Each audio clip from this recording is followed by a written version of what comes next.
Vamos então começar o 5º capítulo, a pregação de Estevão.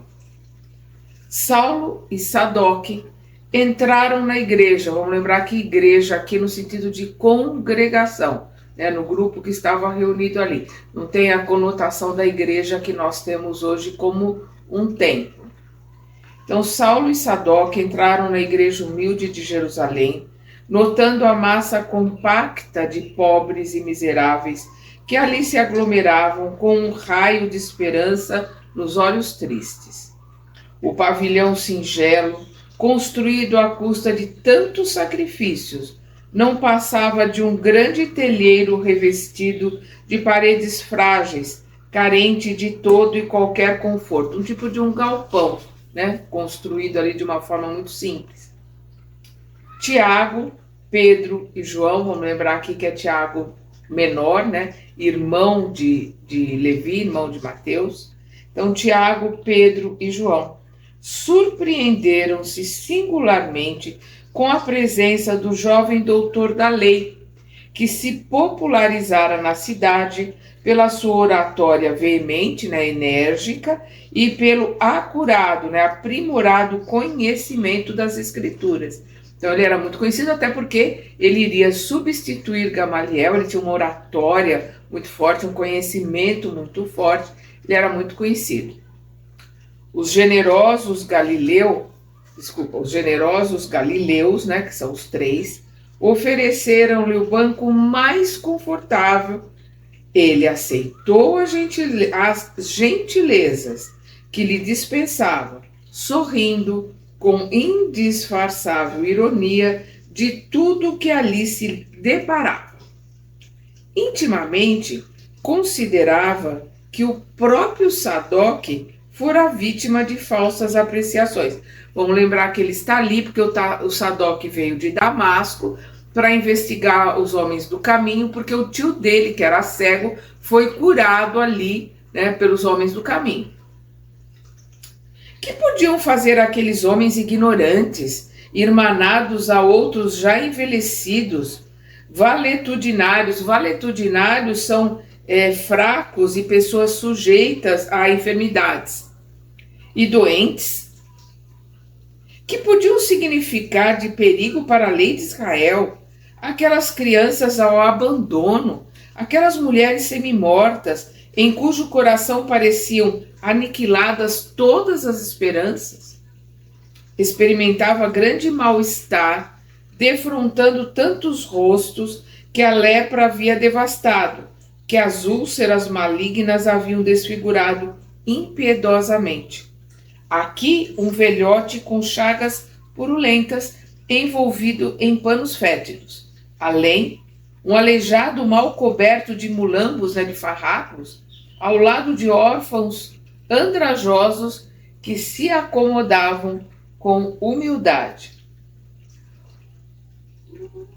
O conhecido doutor da lei notou a presença de várias pessoas que lhe acompanhavam a palavra na interpretação dos textos de Moisés na sinagoga dos Cilícios, né? Na Cilícia, que hoje faz parte da Turquia. Outras que seguiam de perto as suas atividades no Sinédrio, ali em Jerusalém, onde a sua inteligência era tido como penhor, né, como garantia de esperança racial, né, de esperança no culto, no conhecimento da raça hebraica. Pelo olhar, compreendeu que esses amigos ali estavam igualmente pela primeira vez. Sua visita ao templo, ignorado dos galileus, sem nome, atraíra muitos afeiçoados do farisaísmo dominante, ansiosos pelos serviços eventuais que pudessem destacá-los e recomendá-los às autoridades mais importantes. Então, o pessoal os bajuladores, né, ficaram sabendo que o Saulo iria lá, então eles foram para se mostrarem, para que o Saulo os visse ali, né, para eles darem apoio ao Saulo, e muito afeiçoados ao farisaísmo, né?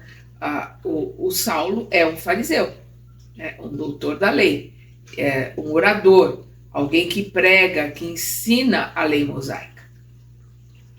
Saulo concluiu que aquela fração do auditório fazia ato de presença e de solidariedade em qualquer providência que houvesse de tomar.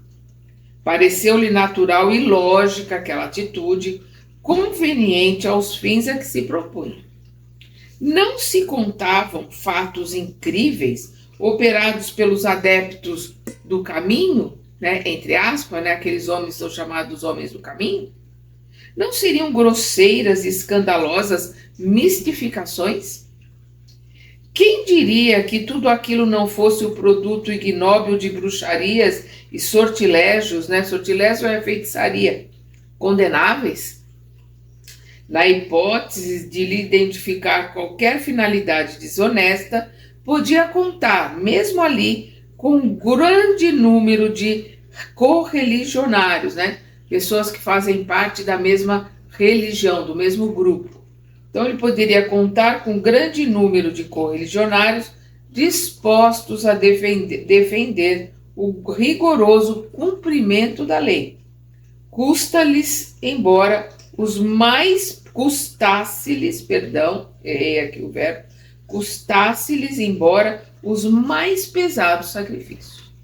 Notando um que outro quadro menos grato ao seu olhar, acostumado aos ambientes de luxo, evitava fixar os aleijados e doentes. Ele, Saulo, evitava fixar os aleijados e doentes que se acotovelavam no recinto, chamando a atenção de Sadoc, com observações irônicas e pitorescas, porque aleijados, doentes, as pessoas mais pobres, mais simples, elas eram proibidas de entrar no sinédrio, porque o judaísmo considerava que as pessoas que estão doentes ou as pessoas que estão numa situação mais difícil, que são aleijadas ou que têm alguma deficiência, são pessoas que ofenderam a Deus.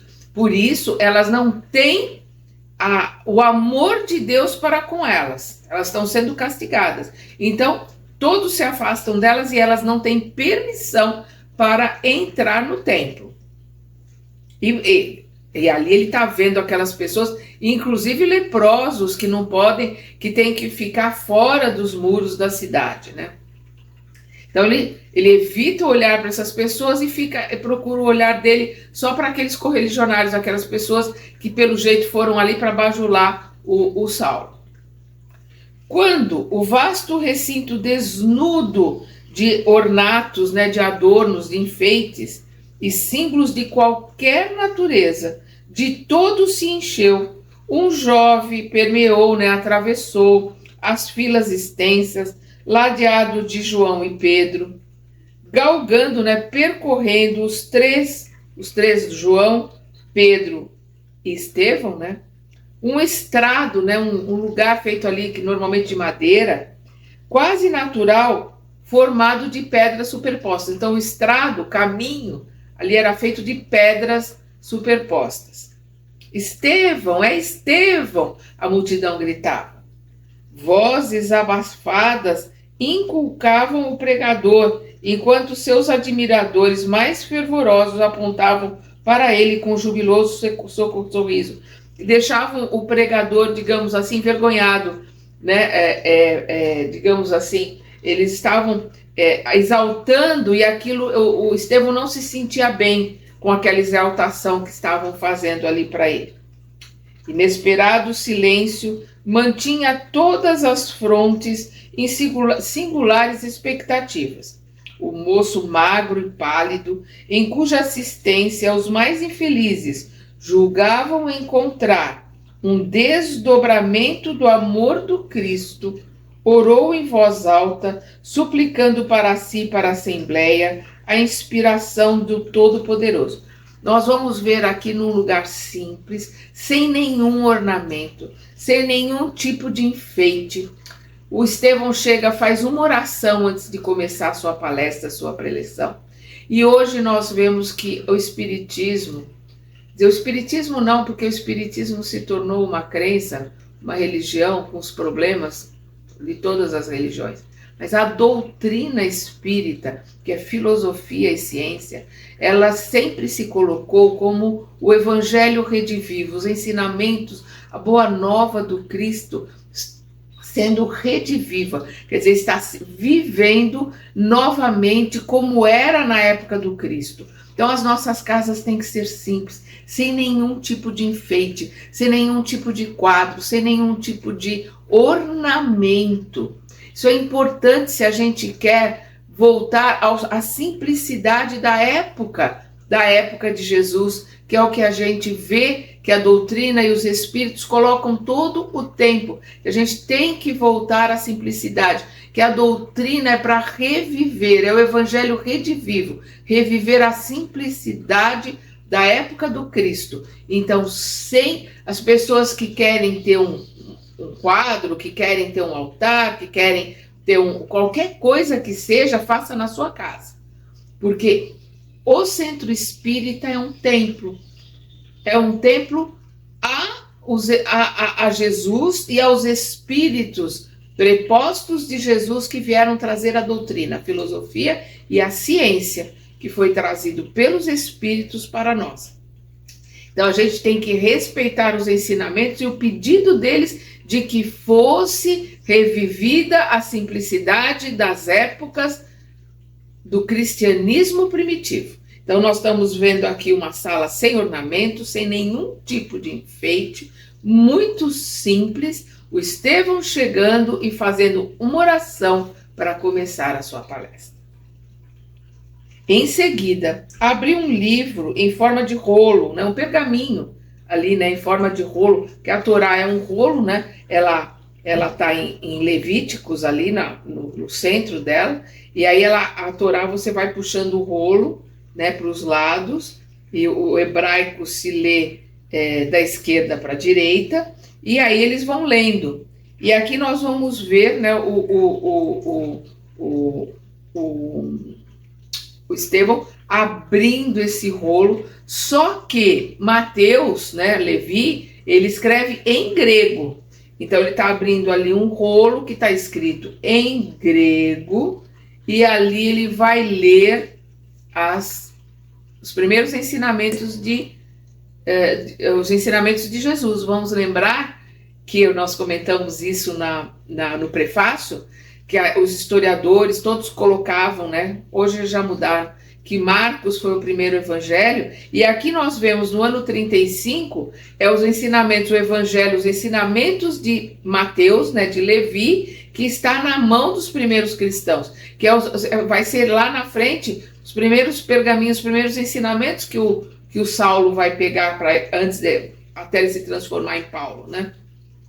Então ele está pegando aqui uns ensinamentos, né? Ele pega o rolo e lê uma passagem das anotações de Mateus. Abre aspas. Mas ide antes as ovelhas perdidas da casa de Israel, e indo pregai, dizendo, é chegado o reino dos céus. Fecha aspas. Então aqui é Mateus capítulo 10, versículos 6 e 7. É o que ele leu.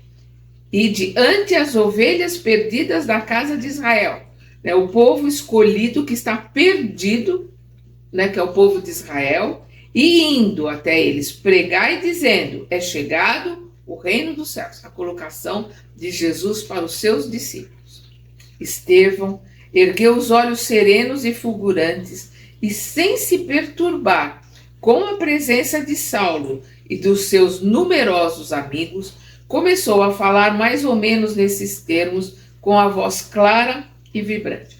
Vamos lembrar que nós vimos no comentário no começo do livro, quando eles colocam que João, Pedro, mas principalmente Tiago, se prendiam nas leituras à Torá.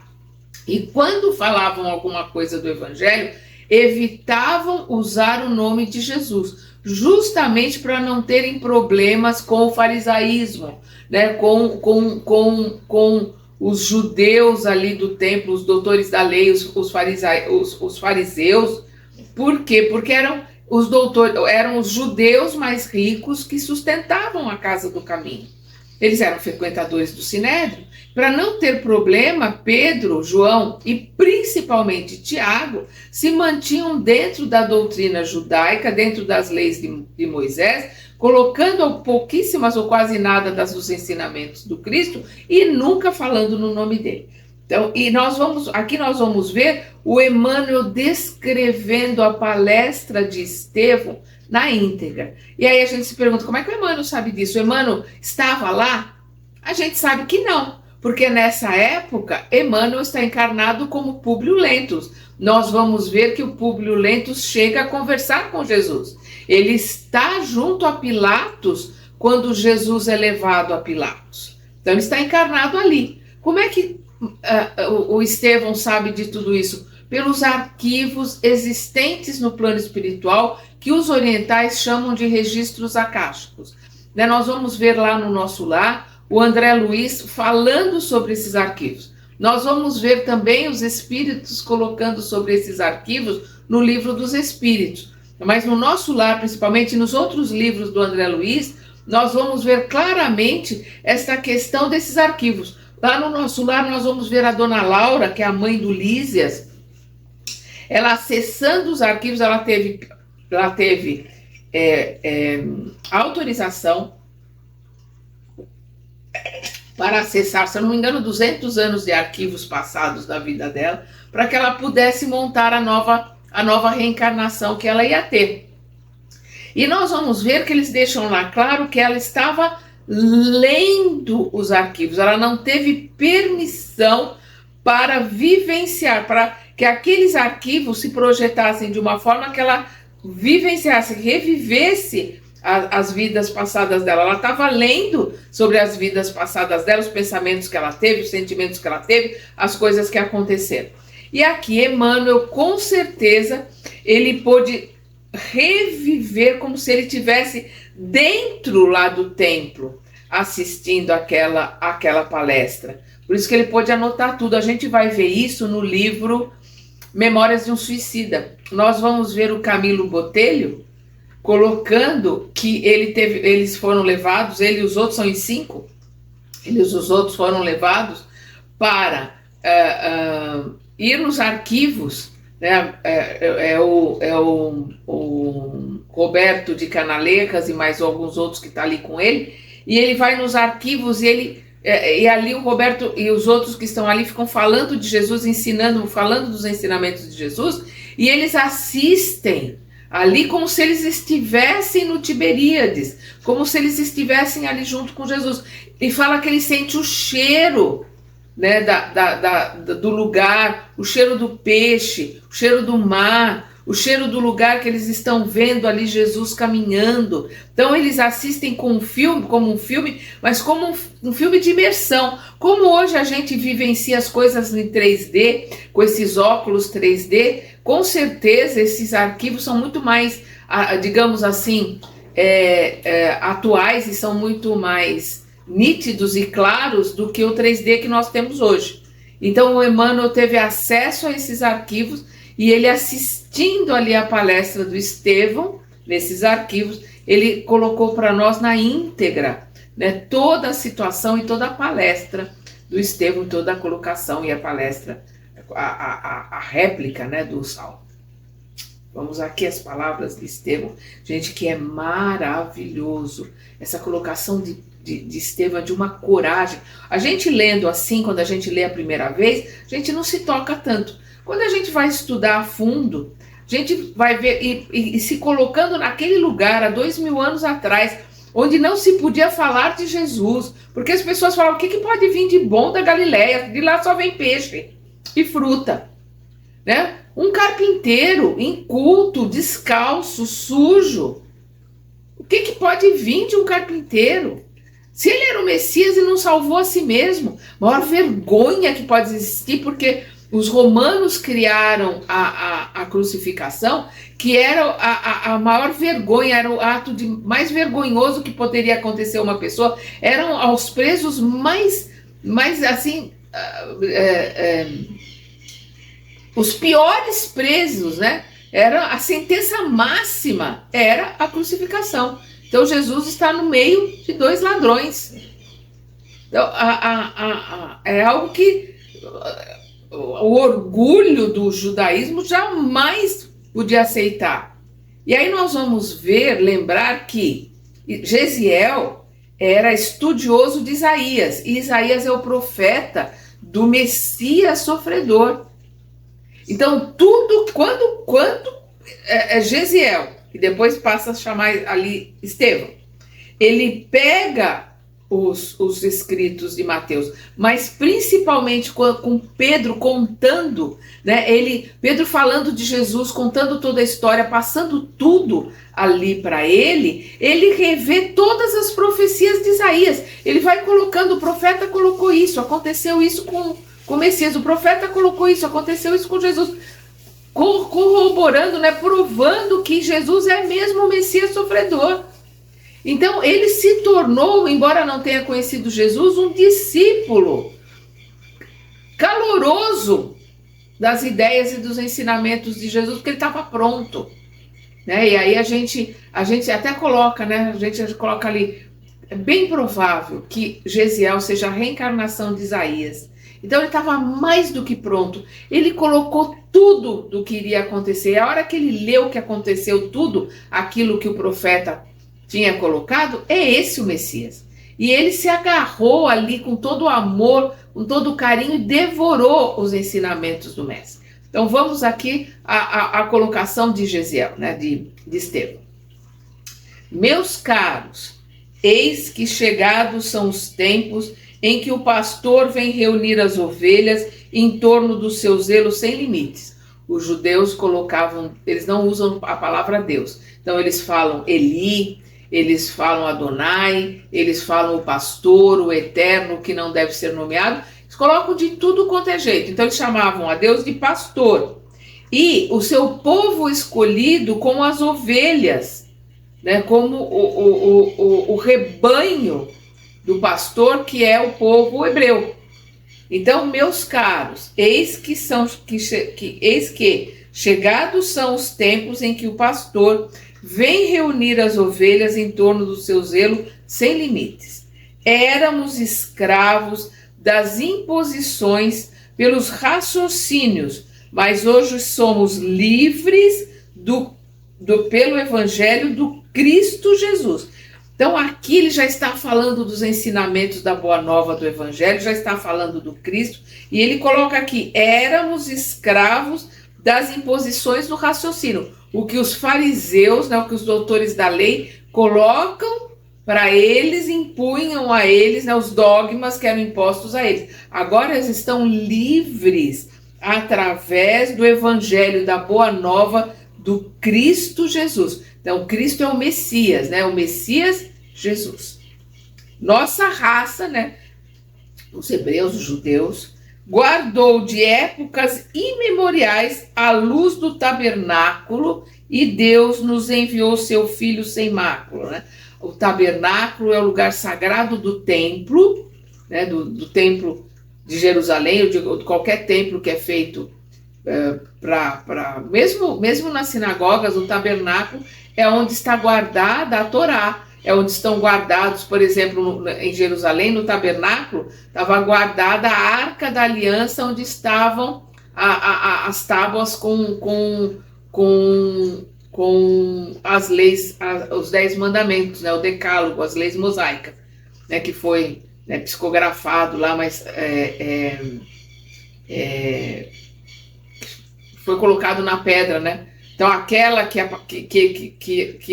Moisés recebe pela sua ira, ele tinha um gênio muito difícil, ele não conseguia controlar a sua ira, ele quebra quando ele vê o bezerro de ouro, e depois eles todos vão ajudando, e o Moisés vai colocando, e eles vão reescrevendo o decálogo, as 10 leis que o Moisés recebeu, e essas tábuas foram colocadas na Arca da Aliança, que ficava guardada no tabernáculo. Então ele coloca aqui, nossa raça guardou de épocas imemoriais a luz do tabernáculo, né, a iluminação do tabernáculo, e Deus nos enviou seu Filho sem mácula.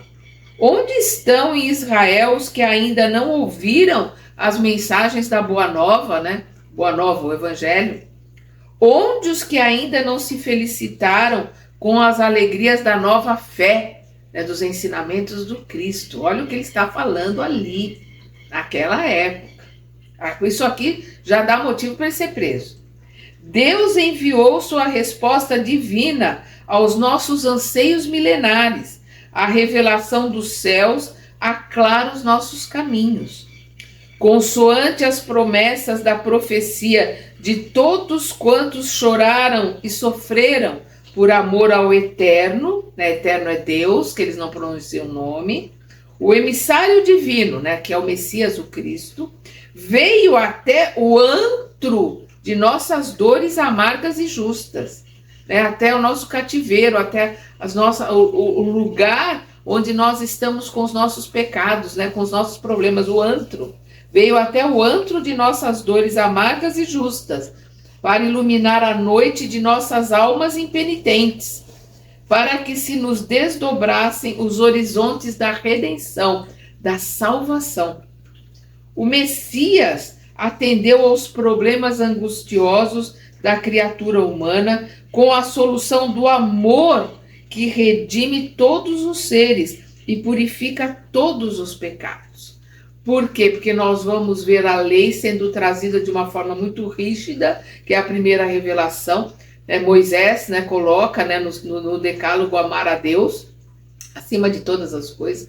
Nós vamos ver que nos estudos rabínicos foi colocado como o maior mandamento amar a Deus acima de todas as coisas, e o segundo maior mandamento, e ao próximo como a ti mesmo. Isso é a lei mosaica, que Jesus coloca que os dois se reúnem e bastam. Eles se bastam em tudo, né? Amar a Deus acima de todas as coisas e ao próximo como a ti mesmo. E Jesus veio trazer o amor. Nós vamos ver o Pedro colocar que o amor, ele cobre a multidão de pecados. Então, os ensinamentos que Pedro passou a Estevão está colocando aqui. O Messias atendeu aos problemas angustiosos da criatura humana com a solução do amor que redime todos os seres e purifica todos os pecados.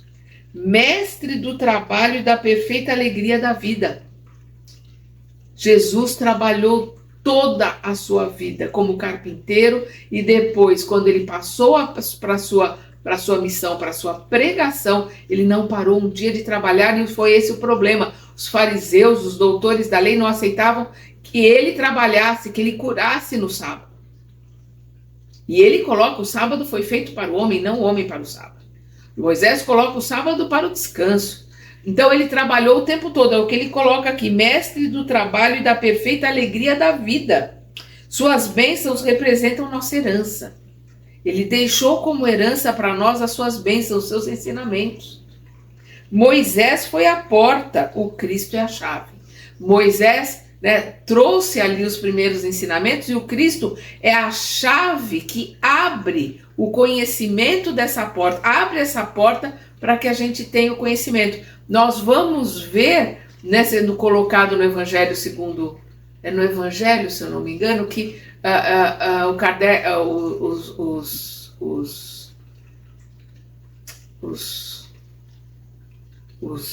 os que estão ali estudando, não é no Evangelho, agora me fugiu o livro que Jesus é o caminho, e Kardec, o que é Kardec? A doutrina espírita. Jesus é a porta e Kardec representa, né, a doutrina espírita. Então Jesus é a porta e a doutrina espírita é a chave. É a doutrina espírita que vai abrir os conhecimentos para o entendimento dos ensinamentos de Jesus. Como ele coloca aqui, que é o Cristo, o Messias, que é a chave que vai abrir a porta do conhecimento para o entendimento da colocação da lei, com L maiúsculo, que é a Torá. A Torá quer dizer lei, né? Que é a lei de Moisés.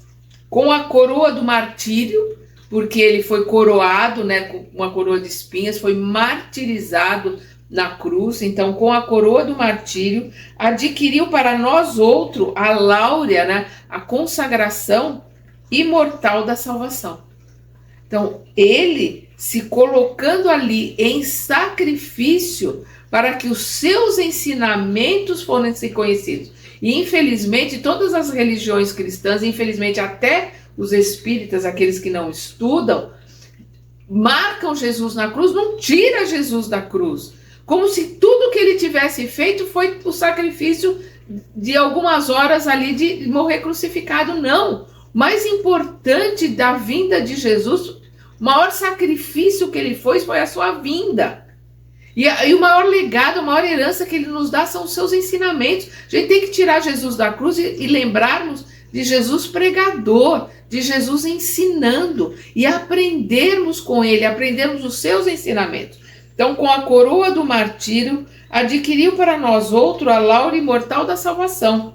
Éramos cativos do erro, mas seu sangue nos libertou. E aqui ele está nos lembrando, né, da época de Moisés, né, das 10 pragas, né, que eles sacrificaram um cordeiro, ali eles comeram o pão ázimo, o pão sem fermento, sem sal, e com o sangue do cordeiro eles marcaram a porta da casa dos hebreus, dos judeus, e a morte passou por cima. A palavra Páscoa quer dizer passar por cima. Então por isso que eles comemoram o passar por cima, comemoram a Páscoa, que é o que quer dizer a palavra Páscoa.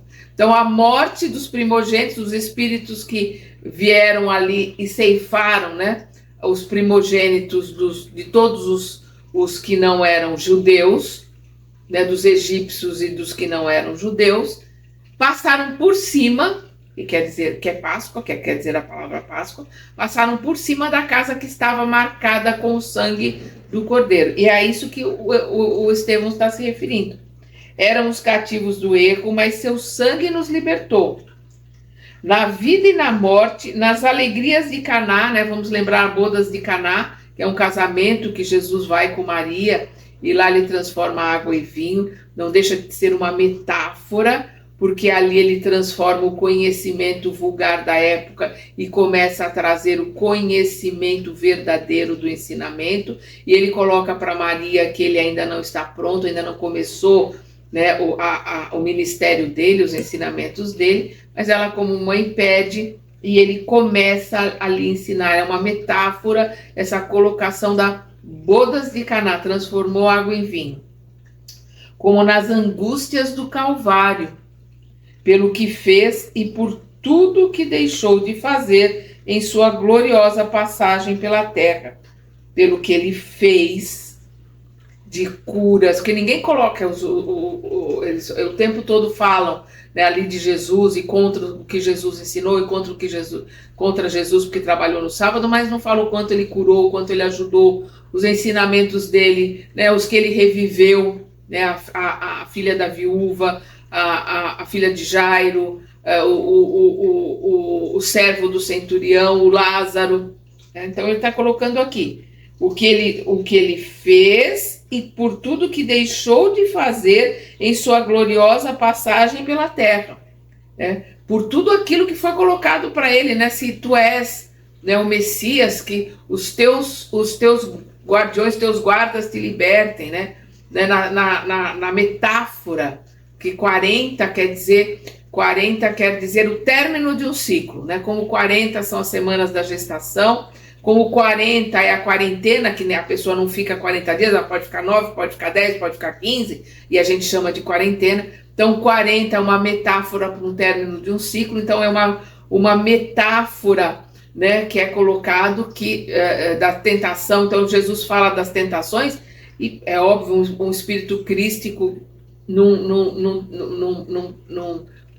passaria literalmente, por isso é uma metáfora, 40 dias e 40 noites, ou seja, ele fechou um ciclo ali, nos mostrando as tentações pelas quais nós passamos, e ele deixa de fazer aquilo que é pedido para ele, por isso que ele coloca aqui, e por tudo que deixou de fazer em sua gloriosa passagem pela terra, ele, né, o Messias, o Cristo, é o Filho de Deus iluminando o caminho.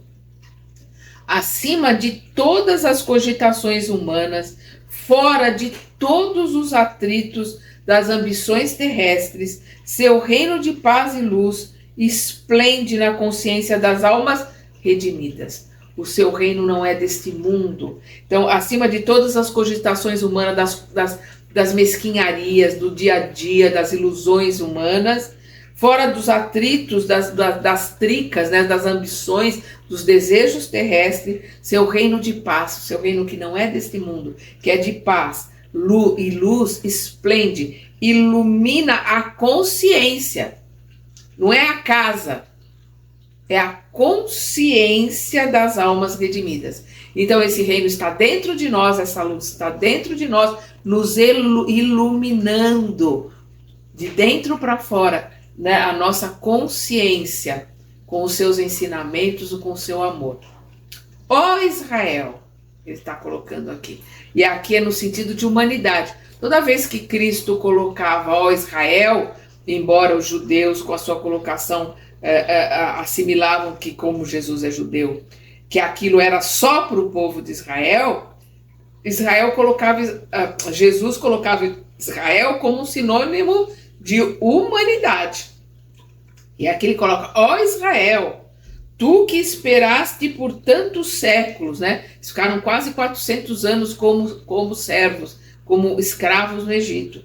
Tu que esperastes por tantos séculos, tuas angústias e dolorosas experiências não foram vãs. E eles estão como escravos ali desde 69 a.C., que é quando Roma invade, né, a Palestina, ali onde está Israel, eles passam a ser escravos. Então, tu que esperaste por tantos séculos, tuas angústias e dolorosas experiências não foram vãs. Quando outros povos se debatiam nos interesses inferiores, cercando os falsos ídolos de falsa adoração e promovendo simultaneamente as guerras de extermínio com requintes de perversidades, tu, Israel, né?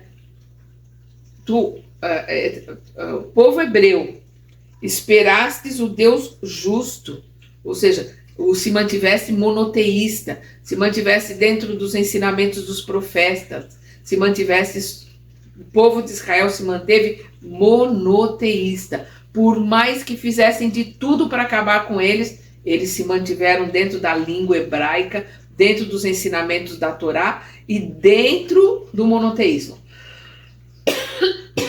Perdão, estão até hoje. E colocam Jesus como mais um profeta. Até hoje eles não aceitam Jesus como Messias. Carregastes os grilhões da impiedade humana na desolação e no deserto. Convertestes em cânticos de esperança, né? Os salmos são cânticos lindíssimos, né? Convertestes em cânticos de esperança as ignomínias, as infâmias, as afrontas do cativeiro, né, da escravidão.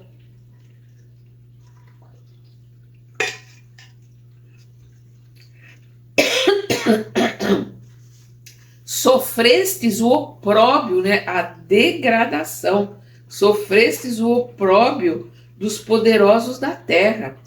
Viste os teus varões e as tuas mulheres, os teus jovens e as tuas crianças, exterminados sobre o guante, a mão de ferro das perseguições, mas nunca descrestes da justiça dos céus, do Deus único, né?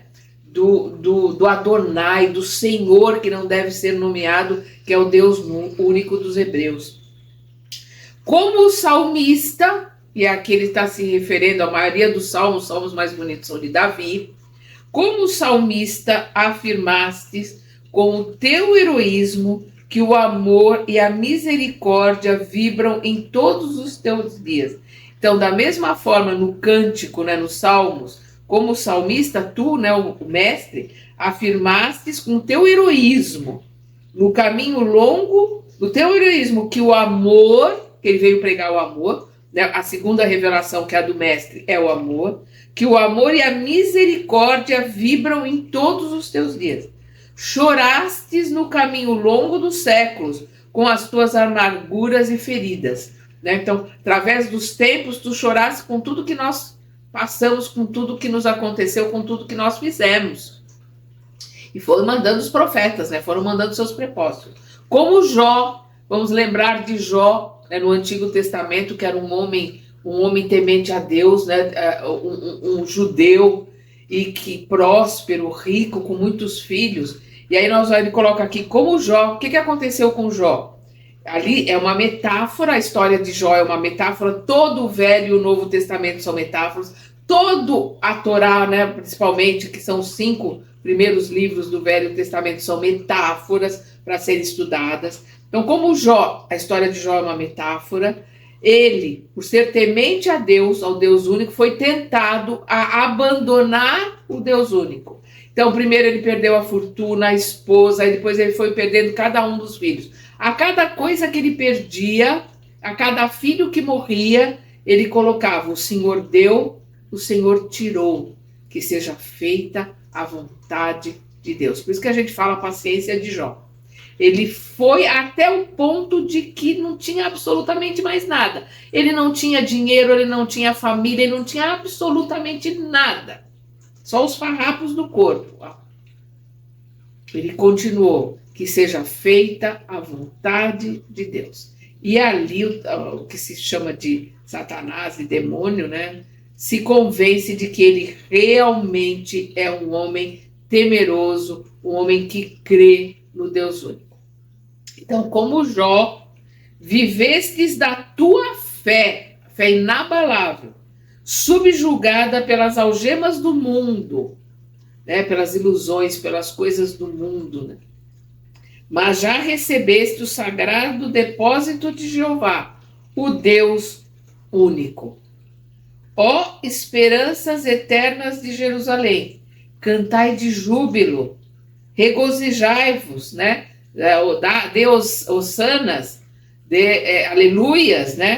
Regozijai-vos, embora não tivéssemos sido fiéis inteiramente à compreensão, embora não tivéssemos compreendido, não fôssemos fiéis à compreensão, por conduzir o Cordeiro amado aos braços da cruz, quer dizer, nós não entendemos os seus ensinamentos, nós não aprendemos com ele, nós não conseguimos entender, né, o espírito da letra que ele nos trouxe, embora não tivéssemos sido fiéis inteiramente à compreensão, por conduzir o Cordeiro amado aos braços da cruz, né, aquele que veio em sacrifício, o Messias, aos braços da cruz.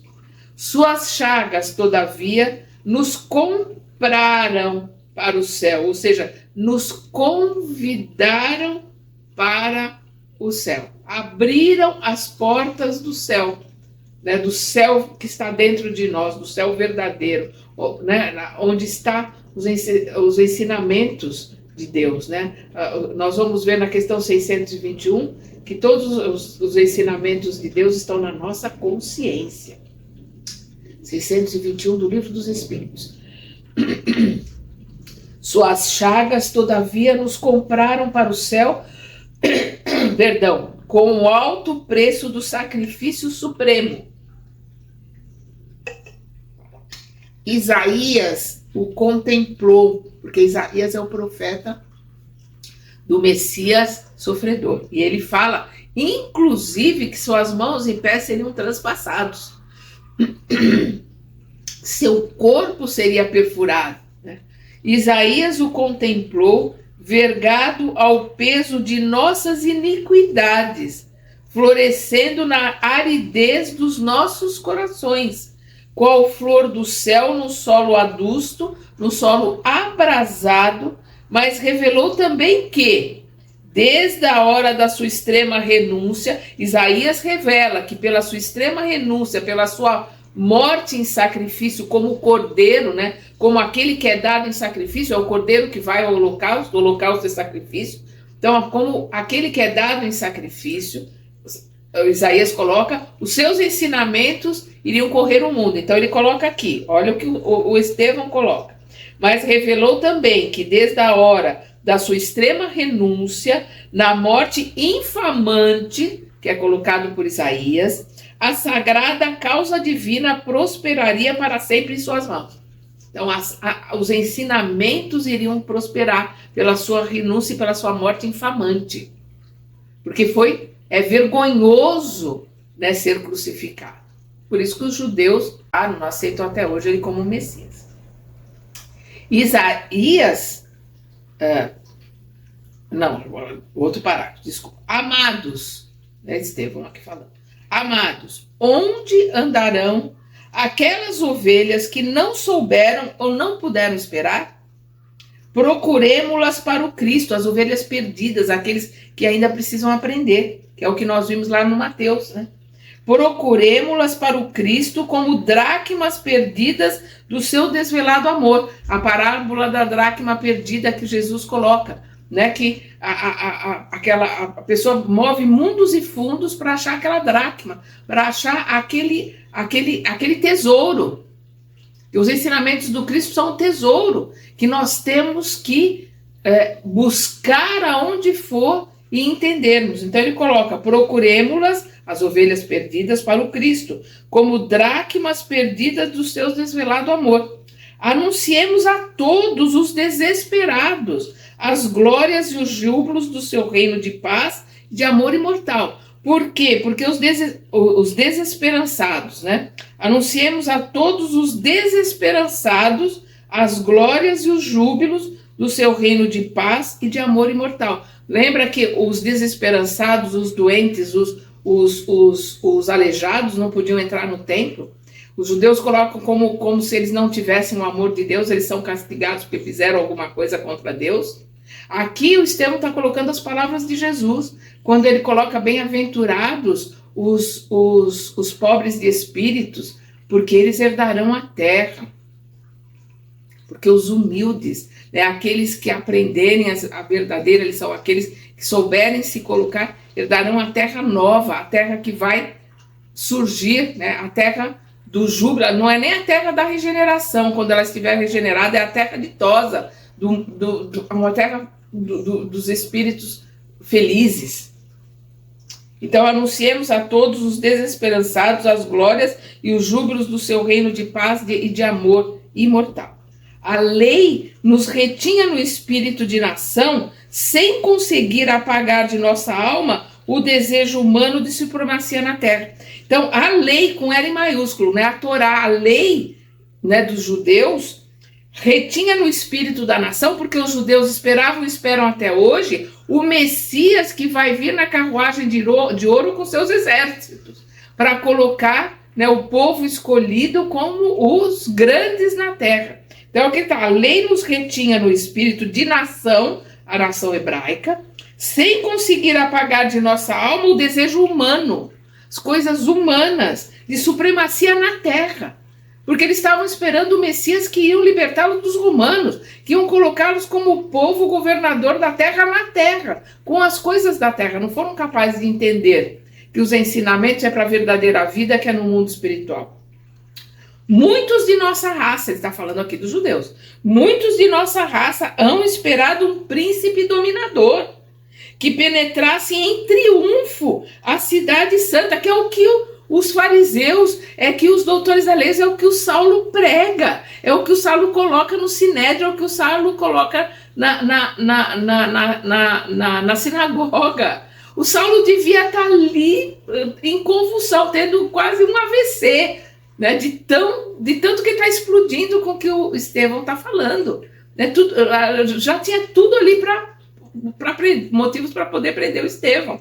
Então aqui, muitos de nossa raça hão esperado um príncipe dominador, né? Saulo e os seus seguidores ali é o que eles esperavam, e os judeus esperam até hoje, que penetrasse em triunfo a cidade santa, né, Jerusalém, com os troféus sangrentos de uma batalha de ruína e morte, que nos fizesse empunhar um cetro odioso de força e tirania, alguém que viesse e matasse todos os romanos, né? Então, um Messias que viesse trazer, que já está de monte o sangue, a guerra, a dor. Então é o que ele coloca aqui, né? Batalha de ruína e morte, que nos fizesse empunhar um cetro, né? O cetro é o símbolo do rei, odioso de força e tirania, manchado de sangue. Mas o Cristo, né, o Messias, o Cristo quer dizer ungido, quer dizer Messias, né? Jesus, o Cristo, Jesus, o Messias. Tem gente que fala Jesus Cristo, né? Mas ele não é sobrenome, é Jesus, o Cristo. o Messias, né? O ungido por Deus. Então, mas o Cristo nos libertou para sempre, Filho de Deus e emissário da sua glória. Seu maior mandamento confirma Moisés, quando recomenda o amor a Deus acima de todas as coisas. Seu maior ensinamento confirma o ensinamento de Moisés, amar a Deus acima de todas as coisas. Ensinamento de Moisés. E de todo o coração e entendimento, acrescentando no mais formoso decreto divino que nos amemos uns aos outros como eles próprios nos amou. Então ele coloca aqui que o Cristo veio ratificar os ensinamentos de Moisés, amar a Deus acima de todas as coisas. E aqui ele coloca, acrescentando no mais formoso decreto divino, que é o ensinamento do Cristo, que é o que ele veio trazer, que é a segunda revelação, que nos amemos uns aos outros como ele próprio nos amou. Que coisa maravilhosa, né? Imagina, eu fico imaginando Saulo ali se revirando, né, na túnica romana de seda e nas sandálias de couro, né? Seu reino é o da consciência reta. O reino de Jesus é o da consciência reta e do coração purificado, ao serviço de Deus. Então, o seu reino, a verdadeira vida, está dentro de nós. É a consciência reta, é o coração purificado ao serviço de Deus. Suas portas constituem um maravilhoso caminho da redenção espiritual, abertas de par em par aos filhos de todas as nações. Então, as portas, né, deste reino, desses ensinamentos, constituem um maravilhoso caminho da redenção, da salvação espiritual, da verdadeira salvação, da salvação para a verdadeira vida, abertas de par em par aos filhos de todas as nações. Por que de par em par? Porque são aos grupos. Jesus colocou: onde 2 ou mais estiverem, lá eu estarei. Por quê? Porque é no grupo, é na irmandade, na fraternidade que está a colocação e os ensinamentos de Cristo. Ele estará junto daqueles que estão junto aos seus semelhantes. Por isso que ele colocou: onde 2 ou mais se reunirem em meu nome, lá estarei. Por isso que ele coloca aqui: abertas de par em par aos filhos de todas as nações. Ele está colocando porque ele entendeu e está colocando e replicando os ensinamentos do Cristo. Seus discípulos amados virão de todos os quadrantes. Ou seja, não é só para os judeus. Ele entendeu os ensinamentos do Cristo que os próprios discípulos, Tiago, por exemplo, não entendeu. O Tiago queria, esse é o Tiago menor, né, que é o irmão de Mateus. O Tiago queria que os ensinamentos do Cristo ficassem fechados dentro do judaísmo e que alguém que quisesse aprender os ensinamentos do Cristo se convertesse primeiro ao judaísmo. O homem velho, um homem adulto, se circuncisasse, né? Tinha que passar pela circuncisão, se converter ao judaísmo para depois poder receber os ensinamentos do Cristo. Por quê? Porque ele estava fechado que aquilo era só para o povo judeu. E aqui o Estevão entendeu os ensinamentos do Cristo, que é para todos. Então ele coloca aqui: seus discípulos amados virão de todos os quadrantes, quer dizer, de todas as partes da terra. Os ensinamentos dele é para todo mundo, é para os gentios também. Aqueles que não são judeus, né, são chamados de gentios. Fora de suas luzes haverá sempre tempestade para o viajor vacilante da terra. Fora dos ensinamentos da luz do mestre, haverá sempre tempestade para o viajor vacilante da terra, que, sem o Cristo, cairá vencido nas batalhas infrutuosas e destruidoras das melhores energias do coração. Somente o seu evangelho, a sua boa nova, os seus ensinamentos, somente o seu evangelho confere paz e liberdade. Só os ensinamentos do Cristo, do Messias, do Mestre, conferem paz e liberdade. Olha só o que ele está colocando para aqueles judeus que estavam ali acompanhando Saulo e Sadoc. É o tesouro do mundo. Em sua glória sublime, os justos encontrarão a coroa de triunfo. os infortunados o consolo, os tristes a fortaleza do bom ânimo, os pecadores a senda redentora dos resgates misericordiosos.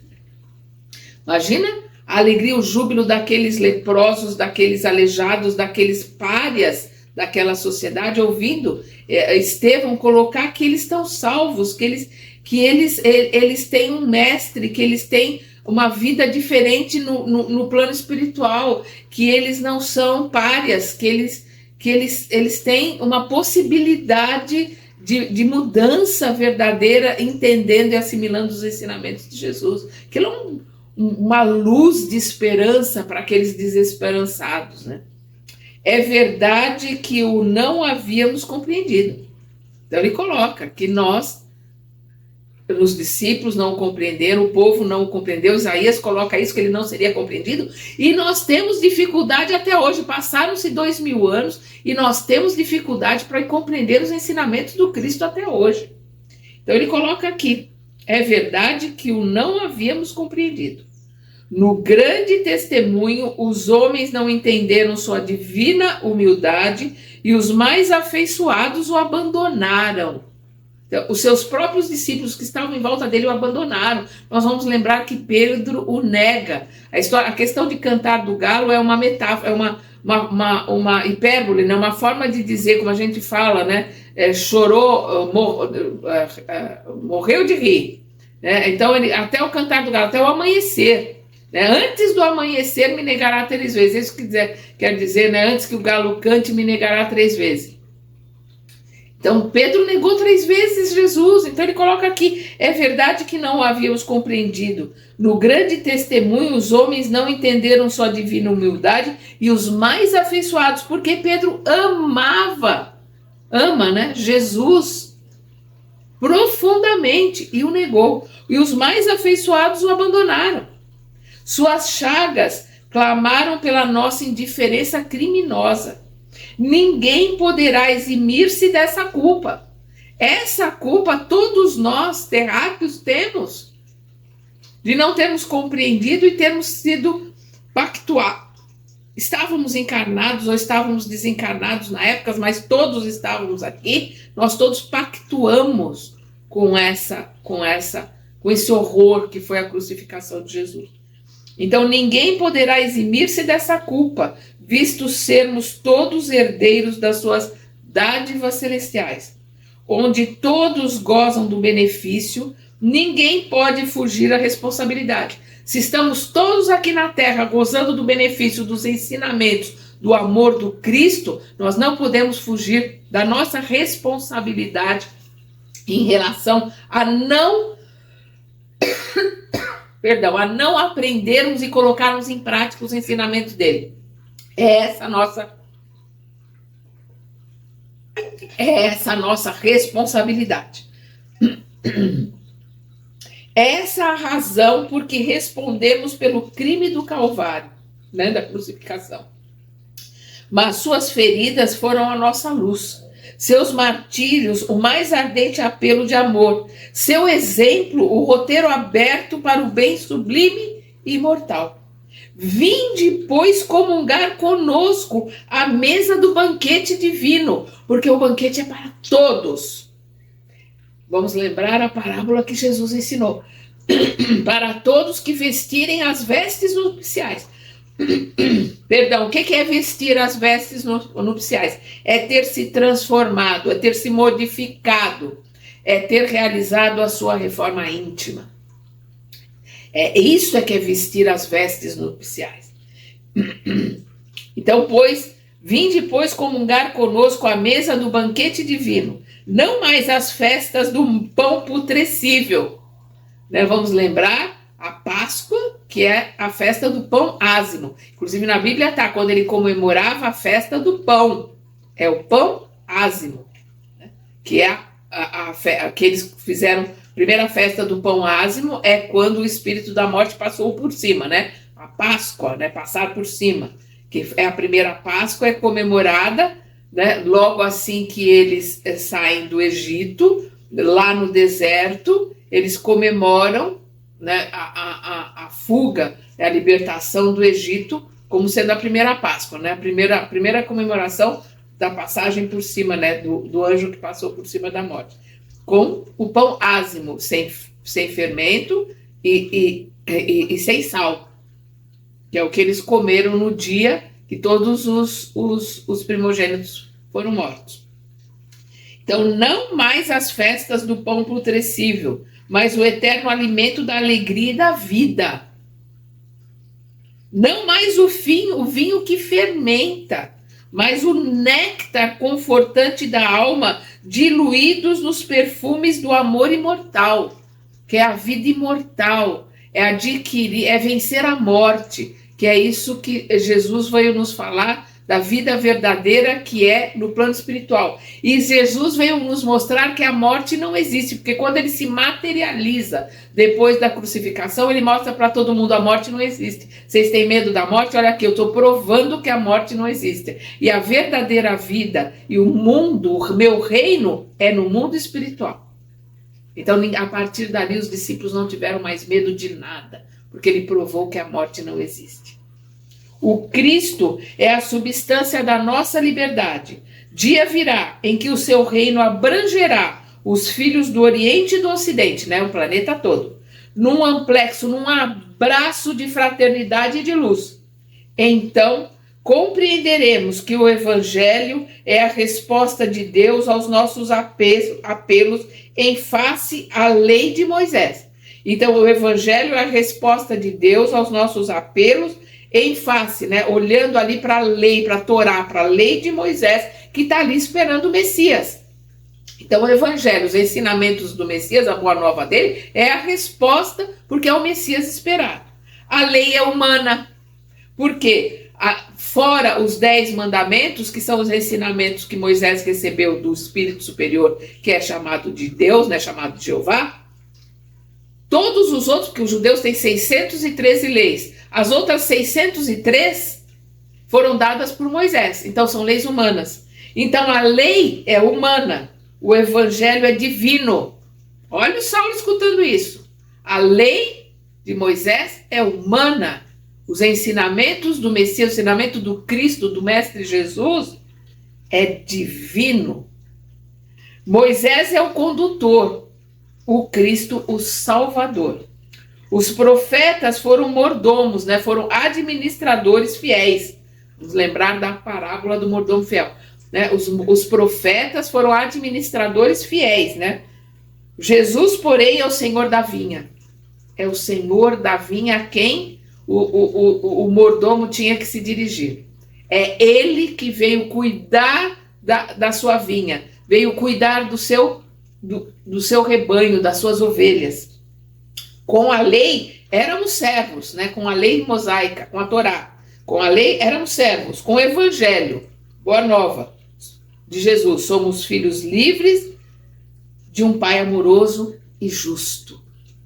Nesse ínterim, Estevão suscitou a palavra que lhe fluía harmoniosa e vibrante nos lábios, inspirada nos mais puros sentimentos. Os ouvintes de todos os matizes não conseguiram ocultar o assombro ante os seus conceitos de vigorosas revelações. A multidão embevecera-se, entrara em êxtase com os princípios expostos. Os mendigos ali aglomerados endereçavam ao pregador um sorriso de aprovação bem significativo de jubilosas esperanças.